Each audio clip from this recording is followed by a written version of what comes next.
సాయి సన్నిధి మనకి ఒక స్వస్థత చేకూర్చగలదని ఈ కథ ద్వారా మనకి తెలుస్తుంది. మండు వేసవిలో ఒక మధ్యాహ్నం ఒక మేకపిల్ల ఎండకి తట్టుకోలేక క్రింద పడింది. సాయి దాని చుట్టూరా తిరిగి దానిపైన నీళ్లు చల్లారు. అది వెంటనే లేచి గెంతులు వేసింది. అలానే 1917 సంవత్సరంలో ఒక పిచ్చి కుక్క గ్రామంలో ఇతర కుక్కలను తరిమి కరుస్తుంది. గ్రామస్తులు దాన్ని చంపాలని తరుముతుంటే అది వచ్చి మసీదులో సాయి వెనక చేరింది. వాళ్ళు దానిని బయటకు తరమని కోరితే సాయి వారిని తిట్టి వెళ్ళగొట్టారు. ఆ తర్వాత ఆ కుక్కకు కానీ దానివలన మరే ప్రాణికి కానీ ఎలాంటి బాధ కలుగలేదు. భగవంతుడు సర్వజీవులను సృష్టించి సర్వులకు తండ్రి అయ్యాడు.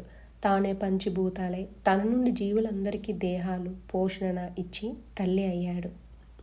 సకల సృష్టిని తన ఆధీనంలో ఉంచుకోవడం వలన జీవులకు ఈశ్వరుడయ్యాడు. మహనీయుల రూపంలో అవతరించి గురువయ్యాడు. ఒక్క మాటలో